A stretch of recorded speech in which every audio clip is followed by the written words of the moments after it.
following is a local resident producers program. The program content is the sole responsibility of the producer and does not necessarily reflect the views or policies of CATV2, Oshkosh Community Access Television, the City of Oshkosh, the Oshkosh Cable Television Advisory Commission, or Time Warner Cable.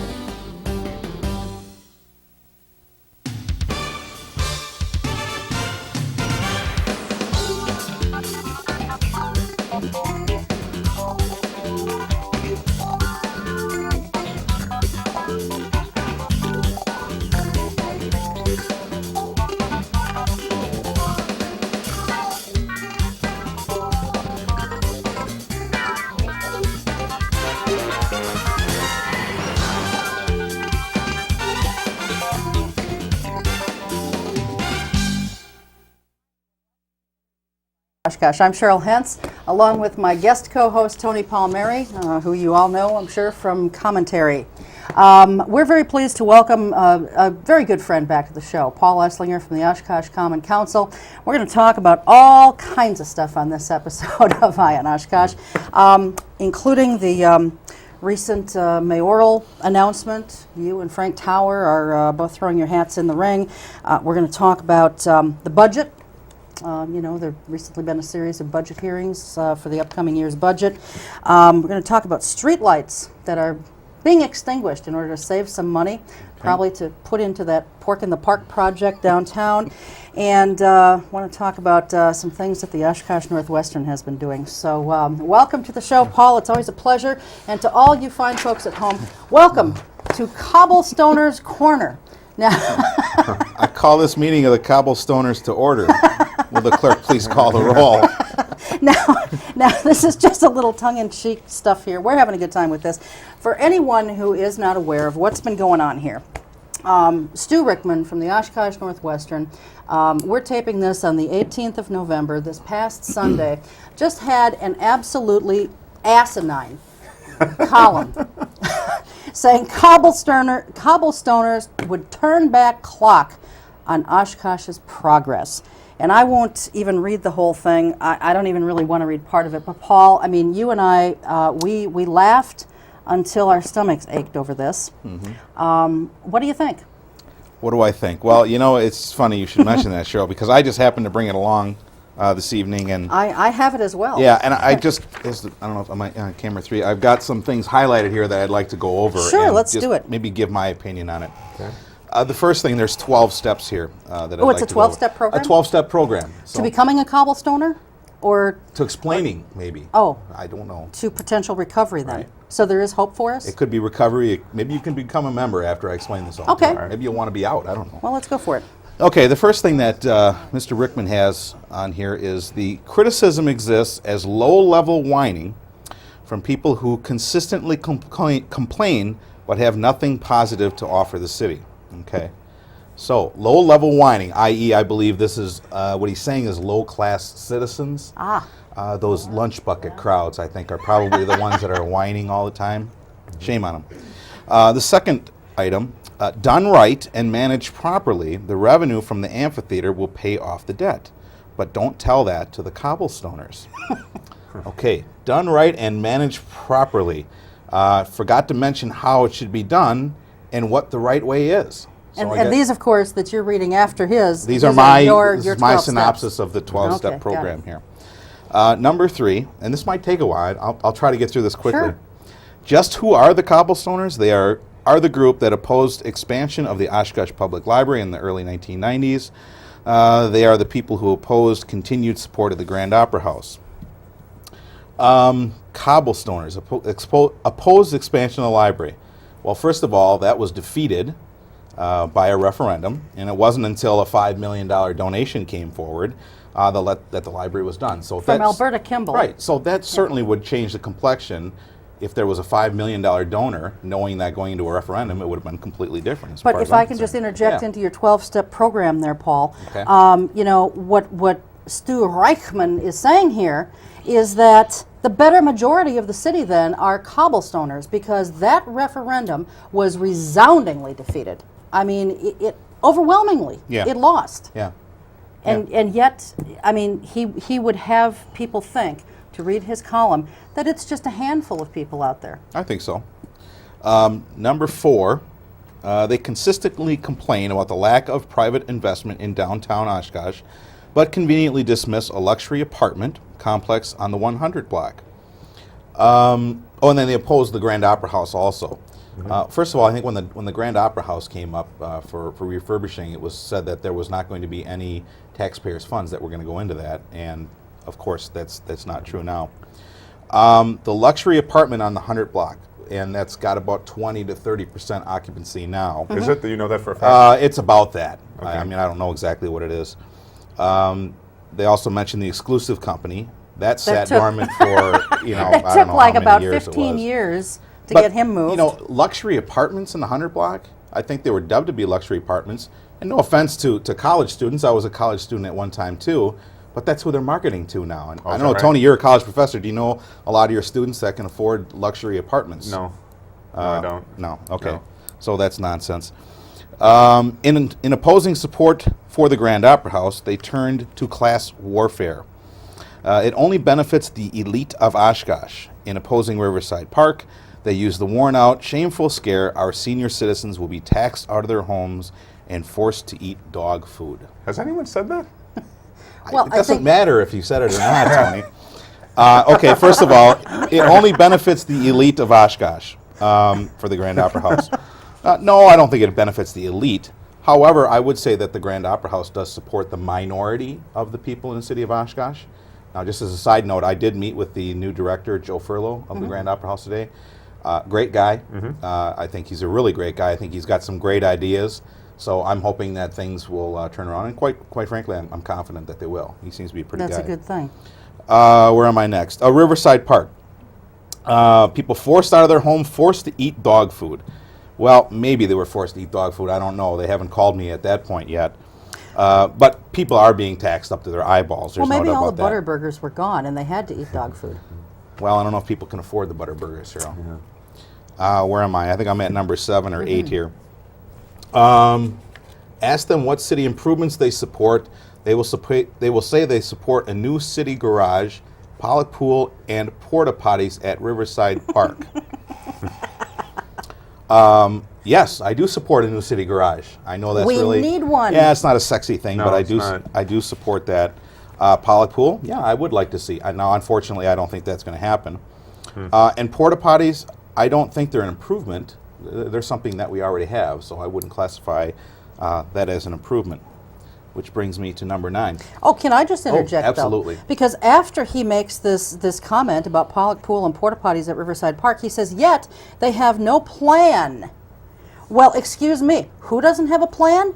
Our community development directors, Jackson Kinney and his department, they don't seem to have a plan. Tom Stefani, our director of parks, he doesn't seem to have a plan. Where the hell are the plans? You don't need a plan for that. Evidently not. Right. You just it's all on a wing and a prayer. It'll all work out in the end. Yeah, and he says, yet they have no plan, no ability to help raise private money, or no will to donate money to preserve the pool. Well, the average person doesn't have money to be donating to pools and other things. That's usually what we use our taxes for, because it benefits, a large scope, a large cross-section of the city of Oshkosh. And lest we forget, the pool is a municipal pool, Yeah, public put pool. in by our tax dollars. It was entrusted by the taxpayers to the city to maintain it, and it should have been maintained all along. We shouldn't be in this position. I agree, which brings me to number 10. Of course, the cobblestoners are entitled to their opinion, and we are entitled to ignore it. That's a nice statement. He's a jerk, in my opinion. Well, first of all, I'm a cobblestoner, and I received. Now I know this is patting myself on the back here a little bit, but I received the most votes in the last election. The Northwestern liked the mayor referendum type thing, then they didn't like it, and then finally they had the editorial not to vote for it. So they were wrong on that. So maybe I would argue that maybe the Northwestern is out of touch on things versus the cobblestoners.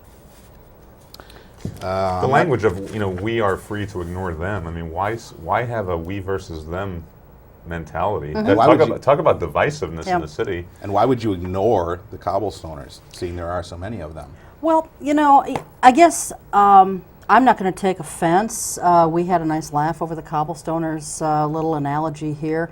If he wants to call people like us cobblestoners, and I'm sure he's referring to Melanie as a cobblestoner as well. We're all cobblestoners, and that's fine. I'll take that name. But the bottom line is, I don't necessarily want things to not be progressive. I just want, if there's going to be progress, the whole idea of progress is to do it with some plan, some scheme, not just throw crap together like we've been seeing and hope that something sticks. It doesn't work that way. We've seen it time and time again. Right. Which brings me to number 11. They will attempt to gain a majority on the Common Council to put the brakes on downtown development in the city. Yeah, I think there are some people that want to gain a majority on the city council. I don't think. Oh, and then they said that they're going to turn the amphitheater into a political issue. Well, hello. Here's a news flash. This has been a political issue since day number one. So, I mean, come on. You're not that naive to think that people are going to freak out now because this is going to become a political issue. It has been a political issue. Yeah, from day one. And then, lastly, they will turn out the lights on progress and leave the city in the dark. Shame on us if we let that happen. City's being left in the dark, Paul. Yeah, we've got over 1,000 lights that we've turned out to save money. Yeah. So maybe we can turn some lights on to. And another 250, I want to talk about this, another 250 lights being proposed to be turned out in 2005. So who's turning out the lights? You know what I find a little troubling, and I guess maybe I'd be someone that has cobblestone tendencies. I don't know if I'm in the cobblestoner group. Well, you I don't might know. need a Are you going to come out of the closet tonight? Yeah, right. You can announce But right here. I guess what I find troubling is, the word progress, especially in Wisconsin, used to mean helping people move from a lower class into the middle class, expanding economic opportunity. He's defining progress as throwing a band shell in a park. All right. I mean, it might be might be a good. I'm going to go when it's put up. Sure. But I mean, I think we have to start thinking of progress the way our forefathers thought of it. If we have people that are poor, can't afford rent. You and I, Cheryl, have talked about the lack of low-income housing in this city. Yep. Now, to get some real housing in this community for people on low income, that would be progress. You bet. But it's not sexy. No, it's not sexy at all. It's nothing you can really hang your hat on. Streets or aren't put sexy. your name on it. City garages are Right. not sexy. Right. And that city garage, what shape is it in? Oh, it's horrible. Absolutely horrible. How much would it take to fix that? Actually, what I think they're looking at doing is getting the old Armory Okay. building off of Armory Place, which the staff feels that would be a good fit. So. Okay. But one thing that I think we need to understand here, and the folks at home, is opportunity. If you're a cobblestoner, the opportunity is at your doorstep, ladies and gentlemen, and it comes in the form of an election on April 5th. We have the ability to get a council that's fiscally responsible. Brian Peschel is going to be running again. He, in my opinion, fiscally responsible. Joe Youngworth, who ran last year, is going to be running again. I'd like to see him on the council. And there's a new guy by the name of Mike Domke that's looking at running. Yes, I talked with him and the other night. I've talked with him, and he seems very level-headed. So we have the ability of getting 4 members of the council that can stop this nonsense. And on the other hand, we do have at least one council candidate. At least the papers have been taken out. I mean, you guys can't start circulating any papers yet until December or something. But the papers have been taken out, and she's part of the group that is kind of an offshoot or a stepchild of the Chamber of Commerce, and I think we know what the chamber stands for. So. Well, we will, I assume, interview all the candidates. Oh, absolutely. Right? Yep. So we'll see what people do stand for. If they want to come on. Yeah. If they want to come on. Want to talk about some of these things now, lights and the budget, Paul. You guys, when does the budget actually come to the council for approval? Well, we're taping today on the 18th, so 5 days, so 23rd, the budget. So by the time this airs, the budget will have been passed. Yeah. With respect to Pollock Pool, are you or Brian Peschel going to bring forward some kind of motion to put that back into the budget? Unfortunately, I will not be. I looked at, there's 2 aspects. Number one is the operating budget. It takes about $70,000 a year operational costs to run it. And then it would cost us between $125,000 and $150,000 in capital improvements to get it back to where we need to be. there's plenty of pork in this capital improvements. I mean, we could put 5 or 6 pollock pools back. So I have no problem on that end. On the operating budget side, there's just not a lot that we can take out of there. The only thing that I'm looking at taking out, and I know is going to fail, because we already discussed it at budget meetings, is having a freeze on salary increases for non-represented individuals at 3%, and that's only comes to like $12,700. So now, I will say, I would not support any kind of motion to demolish it or to remove anything or to alter it in any way, because I think Councilmember Peschel is trying to speak to some people about the possibility of funding it.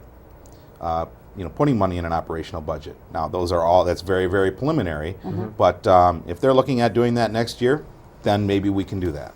Well, what about what about these splash pads, Paul? I've got the 2005 to 2009 capital improvements budget here. We're talking for next year, one splash pad at $150,000, and then another splash pad in 2006, and another splash pad in 2007, all at $150,000 apiece. Yeah. Now, and we've already got one out of South Park, and that's fine. Well, it's fine. But Paul, that doesn't serve this entire range of kids, and we all at this table know that. What are our kids going to be doing? I've got good news and bad news. The good news is the splash pad for 2005 has been removed.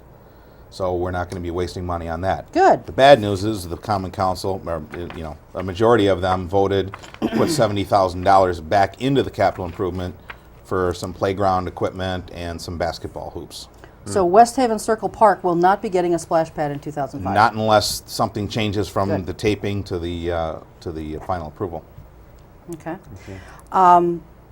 With respect to the park improvements, as long as I'm right here, now Riverside Park, 2 amphitheater restrooms, $675,000. Yeah. When Melanie and I attended a meeting, the numbers that were bandied about were $600,000 to $650,000, and then I get my copy of the CIP, and it's $675,000. And now they've pulled money from the general reserve to cover that, and the Northwestern's touting that as a good use of the reserve. See, that's fund. the shell game. That's typical. What those members of the council can say is, well, we're not going to raise your taxes for these bathrooms. We're going to get it without raising your taxes. Well, yes, that's partly true, but the fact of the matter is the money that we're going to take from that general fund equity are taxes that you've already paid. So we are taking your tax money. It's just money that we've overtaxed you already, that we have in a fund. And general fund equity is a good thing. It's like having a savings account when you have a rainy day. Yeah. But I would argue, and I'm sure people that look at bond ratings would argue, being irresponsible and taking $675,000 out of that account for bathrooms is just ridiculous. Absolutely ridiculous. This entire the Northwestern has bashed the county for going into the reserve fund to run, general human services and so on and so forth. But somehow $675,000 out of a reserve fund for bathrooms. That's a good thing. That's a good thing. Yeah. And then in the same editorial, saying that the county should take a lesson from the city. Because we're so responsible with our money. Do they have bathrooms at the racetrack? Do they? I don't know. I would assume so. Maybe they could go to the reserve fund and put up bathrooms at them. Well, another thing of note, as far as the bond ratings between the city and the county, the responsible city council that we have, our bond rating is about two issues less than what those spendthrifts, those irresponsible people over at the county. So the whole thing doesn't make any sense. Well, as long as I'm right here on the park improvements page for the 2005 CIP, what are these two charges here that are being budgeted, Paul? $125,000 preliminary design and plans for expansion area 2 in Riverside Park, and another $75,000 for architectural plan for pavilion in Riverside Park. Now, I'm sorry, but when this was brought before the council for that faster than lightning workshop that you guys had, and then raced it on through at the next council meeting, I listened pretty closely, and I could have missed something, but I didn't hear anything about a pavilion. Where'd this come from? I think the meeting that I had with some folks over at C.R. Meyer when they showed me the grand plan that they wanted, I believe they were talking about some pavilions. The design area number 2. See, the thing for me is, I wasn't on board with this thing. There was no plan. The plan wasn't there. Right. So, I mean, it was almost like, why am I listening to this nonsense when we can't, I mean, area number 2, we don't even know what area number 1 is going to do. And we're putting $125,000 for design implementation for area number 2. So the whole thing is ridiculous. So it comes to a point where it doesn't even matter anymore, Cheryl. I mean, it's just so irresponsible that it just doesn't even matter. Well, but I guess my point is that nickel and diming us to death, even though these are huge nickel and dimes. Yeah. And it's going to end up costing us a lot more. I bet you, when this is all said and done, I bet you between the contaminated land, any remediation that still might be needed on that, and all of the frills and whistles and bells, I'll bet you this thing's going to cost about $5 million before it's all said and done. Well, and the better majority, the lion's share of that is going to fall on the taxpayers' Is that backs. possible, Paul? Could it ultimately be that much? Oh, absolutely. $5 million possibly. Well, I'm just doing some numbers here. The land was 940, but it was a bond, so by the time you pay the bond off, it's going to be, you know, 1.1, $1.2 million. We already approved $1.4 million to make it pretty down there, to move the dirt around. $125,000 for design plans for step number 2. So if the design plans are 125, you can, you know, God knows how much more than that. Right. There's one of the Ref Revere building down there. I think the city will probably want to buy for, I don't know, $1 million or so. More design implementations, more frills, and more frou-frou. So I have no doubt that we could potentially have a price tag here of $3, $4, $5 million. And that would be in excess of the $1 million gift. That's in excess of the $1 million with gift. all these price tags attached to it. See, what I didn't understand from from the day Leach one, Paul, Foundation. and maybe you could explain it, why wasn't it possible just to lay the band shell down? It was possible. Okay, but why not do that and then get into some responsible long-range planning about additions? Why was this rushed through so fast? I can't answer that, Tony. You're asking the wrong guy. But one thing that I will say is the university with the Titan Stadium, now J.J. Keller Stadium. Sure. I don't know who, I think, you know, the chancellor's involved in that. There's a group involved in that. To me, it seems like those people have their act together. Private funding all the way. They've done some promotional spots saying, hey, come on, you know, donate to this. This is a great thing. J.J. Keller, my God, just, you know, ponied up $1 million for it. Yeah. And so they've gotten millions of dollars for that. I think they're looking for $5-some million. Right. People are ponying up the dollars for that. It looks like a great project. It looks like they had their ducks in a row. Everything was figured out. Absolutely. And they really should be commended for that project. It looks like a great project. But this thing, I don't. You're asking the wrong person if you want me to answer that question. For some reason, and this is just how it seems to me, okay? For some reason, it strikes me that because taxpayer dollars are there, and it's going to be spread out over, you know, however many taxpayers we have in the city, it just seems like, well, let's just do this. Why should we ask anybody to donate privately? You know, if they want to donate privately, that's fine. But it's like you and I have said all along, is that if you're already bonding for the money, if it's already approved, there's no one who's going to step forward, and there's no reason to. There's absolutely no incentive for someone to step forward and say, here, let me give you a private check here for $1,000. Right, it's not going to happen. And we still don't know. I mean, I think of it in terms of, will the average Oshkosh person be able to afford to go to see bands there? I mean, has there been any discussion about, are we going to bring in top quality national acts for $25, $30, $40, $50, $60 a ticket? Was any of this ever discussed? We discussed what type of acts we're going to bring in, and the answer is we don't know. So it could be, you know, maybe you want to get up with some spoons or something, Tony, and, you know, charge I'm $5 going to go just to use the bathrooms. Because I've been here long enough to remember when Waterfest was free. Yes. Anytime you went in, you know, great event. Now if you go after 7 o'clock, it's $9, right? I believe it's $7 or $8. I mean, it's getting up there in expenses, and it still hasn't hit some of the people on the council that, you know, Oshkosh is not the richest community. No. And so, you know, I'm worried about the average person not being able to take advantage of what their tax dollars are going toward. Right. Well, they're talking about charging maybe $5 to go and park. $5 to go and park. That's ridiculous. And I'm here to tell you, people will just say no. Absolutely not. I mean, we increased the fees over at the zoo from, I think it was for adults, from $1 to $2. They basically doubled. And they doubled. Yeah. And people, and rightly so, people were upset about that. So charge $5 to go park down by, So parking wasn't worked out. no. Tony, Everybody. nothing was worked out. Okay. There was absolutely nothing worked out about this. I mean, you know, they had one workshop that you found out about the week before it was held, one workshop, and it was rammed down the council's throat, and five of the seven gobbled it up like it was Thanksgiving dinner, and it was passed at the very next meeting. It was the most ridiculously fast thing I've ever seen, and it makes me wonder why. Why has this project been on a fast track since day one? You know, it makes me wonder if there haven't been some promises perhaps made, and I'm just guessing. I have absolutely nothing to base this on, folks. I'm just guessing at the lightning fast speed that this thing went through. It almost strikes me that maybe there were some promises made in lieu of the $1 million gift. Mm-hmm. Well, you know, we'll probably never know. No. But now, or maybe the only way the city makes money back on this is through concessions, right?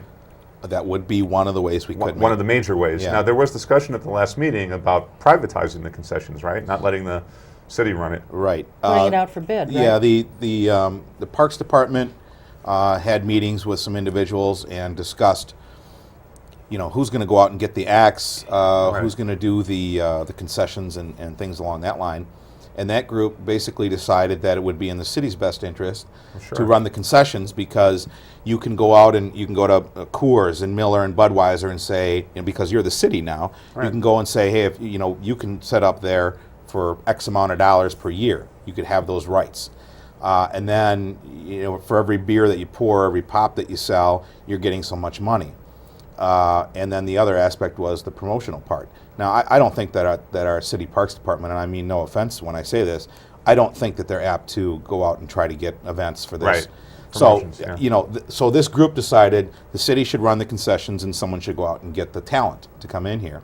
And that came to the council, and 5 members of the council decided that we're going to put bids out for the concessions and for the promotions. But the Parks Department is perfectly capable of running the concessions, right? Oh, absolutely. I mean, they do it on a small level over in Menominee Park with the concessions they have there. Sure. Now, I mean, that again is a small level, but I have no doubt that Mr. Stefani can run, and his crew can run the concessions. Well, I agree. And in this editorial that was in the Northwestern on the 14th, just 4 days before we're taping this, where it says that, you know, this council is taking a prudent approach on the amphitheater, and, you know, they're likening the concessions being sold by a privatized organization to a theater selling concessions, and they're saying anyone who's been to a movie lately knows the ticket price is only a small part of the theater's revenue for the night.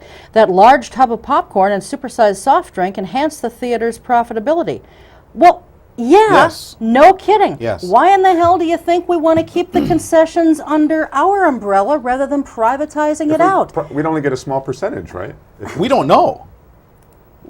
I can't even answer that question because it's contingent upon us letting out the bids for it, and you know, you have 5, 6, or how many ever people that want to send proposals back. It will be in the proposals what they want to do. So I can't answer that But question. now, did I hear right? Is even our own Parks Department going to have to submit a proposal? Yes. They potentially would have to submit a proposal. Yes. It's I mean, ridiculous. some things, it's like, okay, just, I don't know, maybe it's looking at an alternative universe here. If a city knows it can have 100% of a profit of something, why would it possibly not do that? You're asking the wrong person, Tony. I can't answer that question. I mean, it's not that our staff can't handle concessions. Yeah, they can. Yeah, they can. Well, it'll be interesting to see who ultimately gets the bid. And I would like to see, and I'm not suggesting any kickbacks or anything like that, but I'm suggesting that, you know, is it possible that someone of the Fab Five knows someone who runs concessions somewhere?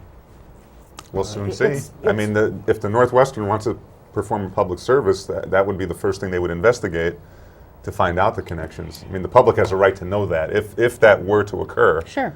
we have a right to know that, and the media is in a good position to investigate that. But one thing, kind of on a side note, you've got a couple editorials here. I've got a couple editorials. This one here, city gets it with spending reserves. I laughed out loud when I read this. Well, the city's people are getting it. Yeah, we're getting it all right. There's been a lot of ink put to this issue and council issues in a relatively short period of time, and I fully believe that the folks down at the Northwestern are scared to death that the potential is there for this council to be overturned. Well, yeah. And this is the beginning. I mean, we've gotten, there could be a primary in February, but the general election's in April. So you're going to see a lot of good stuff. I think election 05 is going to be a referendum on Riverside Park. It could be. I think it will be. Are you? And the voters always want to know: are you for it or are you against it? Yeah. Well, everyone's for it. So, I'm for it. Right. Are you for it in the way that the city's doing it? Is the issue? Right. And we'll see. We'll see how many cobblestoners there are out there. We need more cobblestoners on the and council. I think it'll be a real healthy race. I think it's going to be a referendum on how is the city's planning for a project like this. Is the city planning this as well as the Northwestern says? Well, and one other thing I want to say, since the budget meetings were on Channel 10, I've gotten several phone calls, and I'm here to tell you these people are ticked. Yeah. I've gotten calls after there was not a letter, but an article about the turning off the streetlights. Some senior citizens that were calling and saying that they were scared that, why are we turning out streetlights? Is it because we're spending money, in other areas? Is that's why? And quite frankly, the answer is yes, it is. But you know what, Paul, and I'm not defending the extinguishing of streetlights by any means. This comes down to a safety issue. But I got to tell you, a few days before this show is being taped, I was covering a meeting up in Menasha, and that was part of their budget too. I think, if memory serves me correctly, it was like they were talking about saving $10,000 by turning out streetlights. Now, ultimately, that was put back in because, the majority of that council up there had the good sense to understand that it clearly is a safety issue, and these streetlights need to be left on. But this seems to be very commonplace with city governments where they just want to shut off lights. Yeah. And instead, why don't you shut off the spending spigot and start being a little bit more responsible? Well, because you have a problem, Cheryl, with, and I, this is a broken record, I've said this a million times, you have a problem with some people don't understand what the needs column is and what the wants column is. It's all one page. Amphitheaters and garage projects and roads are all on one page.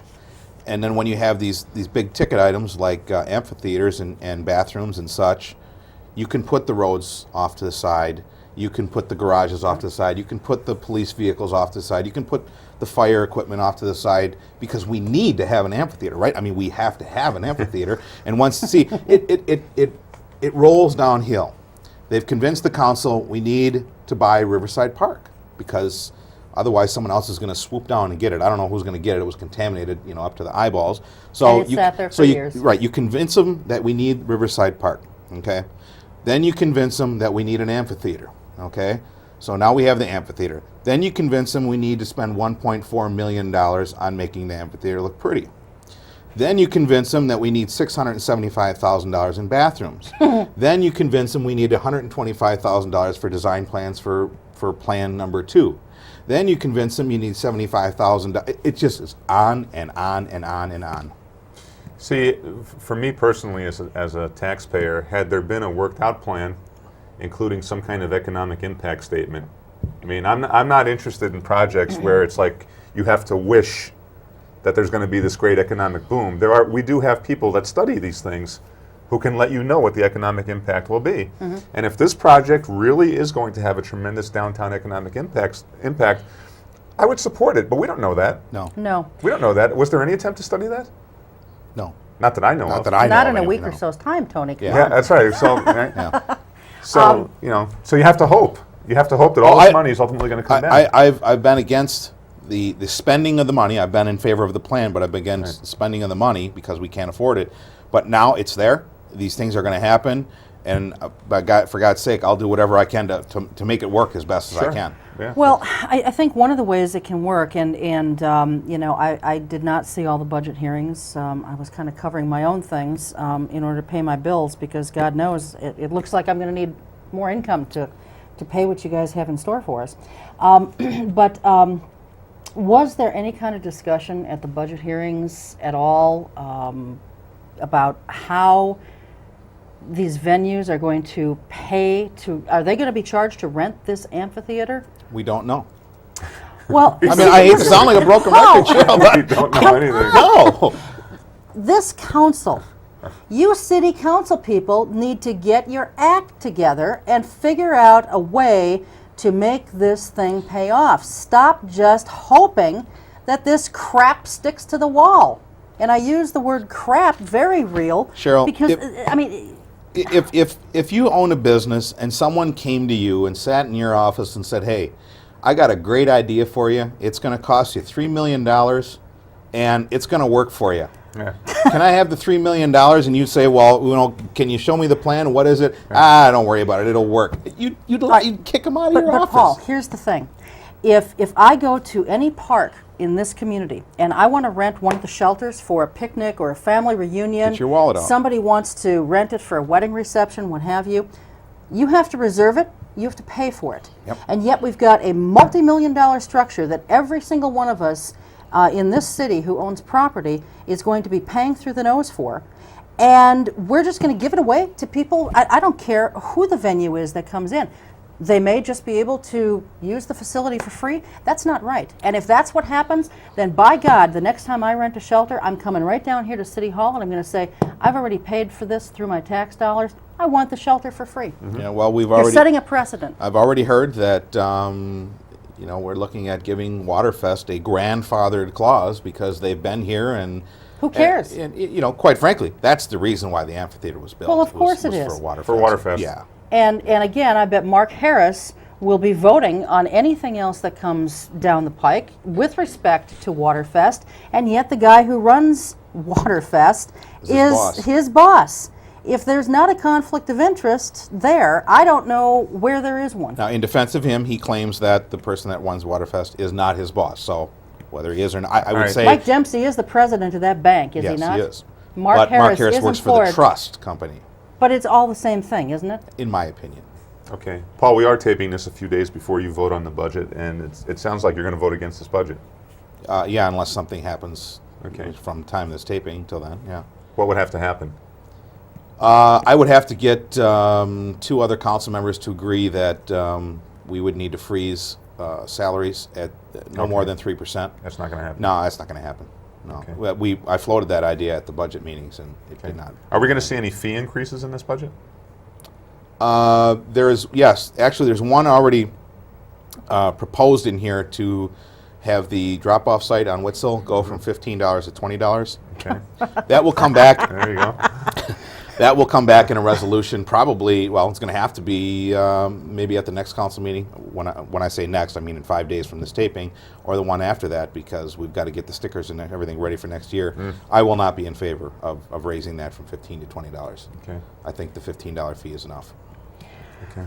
Cheryl? Well, I want to talk a little bit here about the Park Plaza Hotel.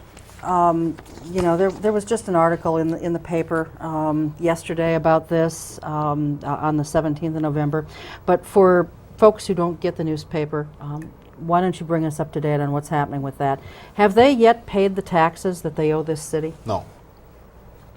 It's a mess. Heidi Incorporated owns the hotel, and they filed, I believe they're in bankruptcy court, so when you go to bankruptcy court, all the assets are frozen. There's a pecking order of where people get the money. The city is in that order. But they are now looking for buyers for that hotel. I think they had to get a court order saying that they were allowed to do that. Supposedly there's 1 or 2 people that are interested in buying it. So, if they bought it, I mean, I'm not an attorney. I have no idea how all this stuff shakes out, but we're in line to get something. I don't know what we'll get ultimately, but hopefully we'll get something back. And, this was a deal that was made years ago, and unfortunately it didn't work out, I think, the way it was planned. And how much do they owe them back taxes? Do you know offhand? I think it's about $500,000. Well, that would help go for the park project. Not too far, the way it looks, but it would be a little bit of a start anyway. But in hindsight, the city really isn't at fault in anything here, right? I mean, this is a this was a bad business. Well, I don't know all the details of the agreement that was set out with the city years ago, but it sounds to me like we made a bad decision in the contract that we signed with them. Yeah. Okay. Because you have the convention center in there. The convention center has a liquor license, and we had to pull the liquor license at one time. I mean, the thing is just it's a Johnny Cochran and some of these attorneys would love to have this thing because it's just a mess, absolute mess. Paul, before you were a member of the council, I know that you were a strong supporter of the council manager form of government, and you and I used to talk before you were on the council, and one of your reasons for being so supportive of this form of government was because you believed that it was efficient, good at planning, right? Yeah. Your opinion's changed, hasn't it? Yeah, somewhat. I think the form may or may not be correct. It's just I think that we have people in the form that are irresponsible with how they spend the city's money. So I think you can have that in any form of government if you have people that like spending money. But I've been a proponent, even with the Accord thing. I have been in favor of people voting for a mayor. Right. I've talked to people since the thing has passed, and they were a little unclear of exactly what it was. And I said, well, now you're going to be able to vote for a mayor. And they said, well, couldn't I do that in the past? Right. And I said, well, you must not have been paying attention too much, because for the last 49 years, the council selected their mayor, and they said, well, that's ridiculous. That shouldn't happen. So, I mean, I'll tell you right now, I think that voting for the mayor is certainly a step in the right direction, but I think this city does need to have a mayor that has some veto power. Okay, and that was amended out of the... That was amended out. Okay. Right.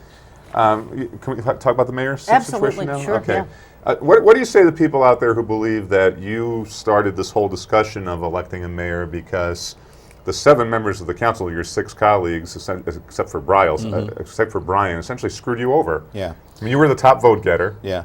Right? And then the council elected Mark Harris as mayor. Right. And then Mark has been there longer than you, right? Yes. Okay.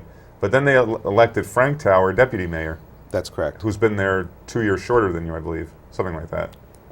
Yeah, probably. I think it's At 2 years. least that. He Okay. was he's in his second term. So what And do he you say- ran with me, so it Yeah. must have been 2 years. So what do you say prior. to people who say, okay, well, you got this whole discussion started of electing a mayor just out of sour grapes? Well, there's at least 3 people that could tell you differently.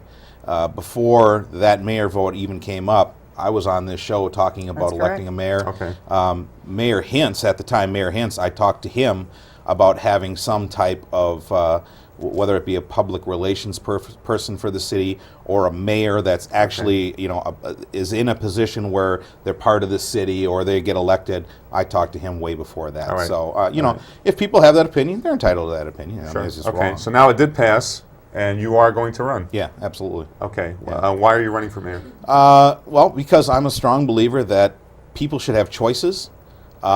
People should be able to vote for their mayor. I guess I've been told by many people in conversations on the phone or out and about that people have been appreciating what I've been doing. So, I've been in this city for 39 years. I love this city, and it would just be such a great honor and a privilege to be the person that is now elected the mayor. And I mean no disrespect to the mayors in the past, 49 years, but to be elected as the mayor, to really have the people of the city of Oshkosh say, you are the man or the woman, whatever the case may be, that we want to be the point person, to be cutting the ribbons or whatever the case may be. and pushing the buttons to And turn on pushing the mics. buttons, right? I think it would just be fantastic. I'd be honored to do that. Okay. The mayor does appoint people, correct, though? That's correct. To the boards and commissions Boards and and things like that? commissions, Okay, right. so there's some power to the... Sure. Of course, that has to be Passed by the council. Yeah, it has to be a majority vote by the council. I mean, Okay. the mayor can't single-handedly do it. It's interesting, and I'm not going to expect you to. I'm not going to ask you to comment on Frank Tower's candidacy for mayor, also. But I found it kind of interesting that when he was interviewed on the radio and first announced his candidacy to run as mayor, that he said that he was seeking the position because of 2 primary things. He wanted to see that downtown redevelopment continued, and something to the effect of he wanted to see that the West Side was taken care of, and I didn't understand what he was talking about there, or the people on the West Side. Some reference to the West Side. The West Side of town seems to be doing pretty well. I mean, Yeah. we've got a whole lot of growth going on out there. We've got business parks out there that seem to be, somewhat full. I don't know what needs to be done with respect to the West Side, but in any event, I found his comments rather interesting, because how, as a mayor who has no power, and that's thanks to him because it was his amendment that watered the crap out of what our group had wanted, what you had sponsored before the council, and he completely watered it down. So how, as a powerless mayor, does he intend to accomplish these things? I don't understand that. I was really perplexed by that. Well, you're right. I mean, I can't speak for that comment that he made. I would have probably the same questions you do.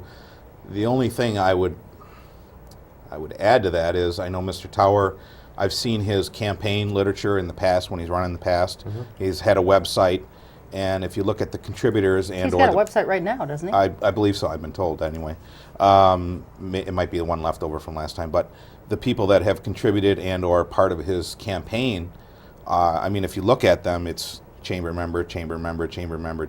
It's all the Chamber of Commerce. So the only thing I can extrapolate from we need to do something on the West Side is maybe the chamber has told him we need to start spending some money somewhere else. I don't know, but Well, we'll get him on the show and we'll ask him these things, but I was very, I don't know, kind of mildly amused by it and perplexed at the same time, because as a powerless mayor, he can't do anything. He will have the same vote then, if he's elected, as he has right now. Right. And that's one vote out of 7. right. Yeah, you know what I think could be interesting about a mayor's race is there could be a kind of coattail effect. I mean, even though the mayor is not running with any real power, I think the mayor race will necessarily get more attention. It's mayor. Yeah. And if you're standing for accountability and spending, especially in downtown, and Frank is saying, keep it going the way it is downtown, two distinct views. And I got to believe that the candidates who are running with your view could benefit from that. And I think the candidates running on Frank's view could benefit from that. I mean, I really like this. This is going to be a good opportunity to see what the people of this city really want. Well, you're absolutely right, Tony. In fact, I would flip the coin and say, I've just done it tonight. I said Joe Youngworth, Brian Peschel, and Mike Domke are going to be running. These, in my opinion, are good candidates. Cobblestone candidates. Cobblestone candidates. God, I hope they don't mind me saying that. But yeah, I mean, I would say that these people seem to be good candidates and that you need to vote for. So I think it works both ways. Yeah, I think it will. I think it will. And I think for the first time in a long time, it'll give us a real good, clear indication of where the people, where the people are. I've noticed in city council races in the past, it's a little easier to hide on some of these issues. And I want to say, again, we're taping this on November 18th. I don't know all of the candidates that are running. I just know that because I've talked to these people, I know they would be good candidates. There may be some more that would be, but as of right now, these seem like responsible candidates. Okay. Right, and we may not know all of them until, they could conceivably not take out papers That's until absolutely December. true. That's absolutely true. You could have someone like B. Tower, who took his out at in the 11th hour almost, and got him turned in. Did he? And I don't remember that. Yeah. Sure, I think the week before the deadline was it? for getting the signatures turned Right. in, I think he came down to City Hall and got his stuff. So, Okay. we may not know until near the very end. How many candidates have to run in order for there to be a primary? Under the old system, because now the mayor position has swallowed up one of the regular council seats, there's every year now there's going to be 3 council seats up. So you need one more than double. So if there's 7 people that take out their papers for council, you'll have a primary. Okay. So, up to 6, there won't be a primary. There would not be a primary. And I'm guessing, I'd bet my bottom dollar there'd be a primary on it. Yeah, I think that'd be very healthy. Yeah. For the city. The main, as a mayoral candidate, are you going to be running on that issue of downtown redevelopment, or are you going to just run as, I'll be better at running meetings? I mean, how do you run as a mayor candidate? Well, I guess I'd probably run basically on what I've done in the past, and I think it's been successful. And I think, with myself and Frank Tower, who have been on the council for years now, and our thoughts and our votes are very well known, I will run on being fiscally responsible. And I think that's why people have voted for me in the past. At least that's what they've told me. The thing that I'm adding now is people have to understand when they're voting for a mayor this time, if it's Frank and I. Now, there may be other Sure, people. there may be other candidates. I'm just speaking about what I know now. They're actually going to be voting for another council member for 2 years. So they need to take that into consideration when they're voting. This isn't just a mayor for a year. This is a council member for 2 years. Right now, actually on April 5th, I would have a year left on my term. But now, by running for this would be a 2-year term for me, and it would be a 2-year term for Mr. Tower, if in fact he goes through and runs for it. Okay. Cheryl? You know, we've made a lot of fun tonight of the cobblestoners. I kind of want to thank Stu Rickman for coming up with that little colloquialism there, because I'm thinking, Paul, you know, what we could do is we could change the name. We could file with the state to change the name of our political action committee from Citizens for Responsible Government to Cobblestoners for Responsible Government. I'm thinking that's what we should do. That should probably be our first order of business. That sounds like a good idea. Hey, can we talk about a cobblestoner? The two of you know. The two of you know, and in all seriousness, and we should mention him on the show because I know that you both admire him. The late Norman Miller, Yes. Norman L. Miller. Yes. Not the same Norm Miller that runs the auto dealership. Right. This was Norman Miller, south side of Oshkosh, 91 years old, passed away recently. And he had opposed the move to the manager form of government in 1956, and he was part of the group that many times tried to move back to an elected mayor and so on. Why don't you talk a little bit about Norman, Paul? What did you know about him? I got You've known him for years. Yeah, I've known him for years. I got to know Norman through the court group. Yeah. You guys had public meetings on how you wanted to change the form of government, and I was very interested in that. I came down to the meetings, which irritated some people, and you know, rightfully so. I was opposed to what they were doing, but I got to hear a lot of thoughts on issues. He certainly was a very vocal person. And it's interesting because, you know, when I first talked to him, obviously we didn't agree, so there was some friction there. But you know, someone that has gone through what Norman had gone through, the years that he had, and whether you agree or disagreed on the political side of what he was doing, the guy genuinely was concerned with the city of Oshkosh and wanted the best thing, and I have so much respect for that. Yeah.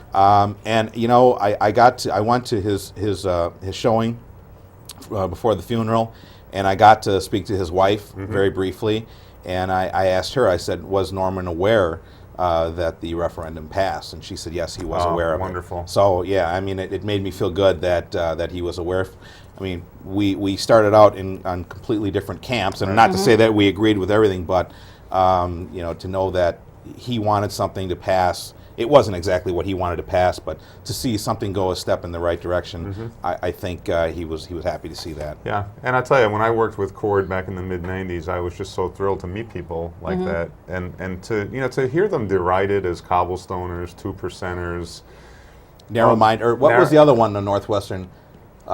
Closed-minded. We were closed-minded or something like that because we don't want to spend money. And these are, you know, and my observation of these people is that they're just looking for a case to be made, right? If you want to build something with taxpayer money, make the case. I mean, let's face it, this city has supported schools. Absolutely. Right? We've supported referenda to build schools when the case is made.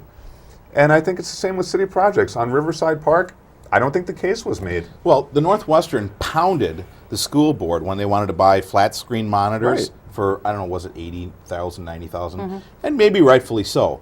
They pounded the school board for that. But we can take $675,000 of your taxpayers for bathrooms. Come on. Get serious. Well, and the thing is, sooner or later, that $675,000 is going to have to be made up. I mean, what if we keep whittling away at that? What is going to happen if we do have a serious emergency? SOL. Well, I guess we can go down to the bathrooms at Riverside Park and ponder the problem. If a tornado's coming, we could probably hide in there. We could hide in there. It can become not just a commode for us. I know we're coming down to the final minutes here, go and ahead. I just wanted to say that you know, Mr. Tower is going to have a lot of people that are very strong. We have one hell of a lot of money, and you know, for the folks out there, if you'd like to help me out in any way, give me a call and tell me what I'm doing good, what I need to change. any financial contribution, I would greatly appreciate it because I'm going to need all the help I can get. Really? You anticipate that this is going to be a race where money's going to be spent? Oh, large dollars. Really? Yeah, large. I'd be willing to bet I won't have the kind of dollars that he'll have with the business community behind him. But I'm in the fight of my life here. I really do believe so. But you know what? I think you've got the cobblestoners on your side, Paul. And I say that somewhat tongue-in-cheek, but we have seen that in the elections in the past. Now, you beat him in the last election by what, 800 and some votes? No, it was like 650, I think. I thought it was closer to 800. But even at that, I mean, that still makes a statement. And now with all this other spending that has been done, I don't think that anyone in this city is against progress as long as it's done with some planning. Make the case. And exactly, as you said, Tony, make the case. Run the city budget the way each one of us runs our household budgets. Mm-hmm. We don't spend money that we don't have. Right. And the city shouldn't be this irresponsible with our money. It is our money, and they are answerable to us. And if these city council people don't get that pretty soon, they're going to find themselves sitting on their thumbs off the council dais. They need to be voted out of office. In the minute and a half that we've got left, Paul, closing thoughts on budget or things that are coming before the council. Street lights, cobblestones, anything. Closing thoughts. I guess just briefly, I would say I'm really concerned. I'm really concerned with the direction that we're going. I feel the people that are calling me, they're frustrated. They're asking me what they can do, and every time I hear now people saying, "What can I do?" I tell them on April 5th there are going to be some candidates that you can vote for. And they write them down, or I'll remember those names, whatever the case may be. But if you want the Chamber of Commerce to continue taking your money for frivolous projects, then vote for the business as usual. If you're sick and tired of your taxes going up, city taxes are going up next year, county's going up next year, school board's going up next year, you're going to get socked, ladies and gentlemen. And if you want the city to start being responsible with its money, and Melanie Bleckel said this all the time, you got to get off your butts and you got to get down there and vote for people. Get educated on the people that you feel are going to do the job and get down there and vote for those people. I couldn't agree more. Vote for the cobblestoners. Vote for the cobblestoners, that's right. Paul, thanks as always. It's always fun to have you. We have a Thanks good for time. having me. I love coming on. And we'll have you back again to talk about your candidacy as a whole. Right. Tony, thank you. It Thank you. was fun. Look forward to having you here. And always, we thank you for welcoming us into your home. We'll see you next time. Until then, keep your eye on us. We've got our eye on Oshkosh. Take care.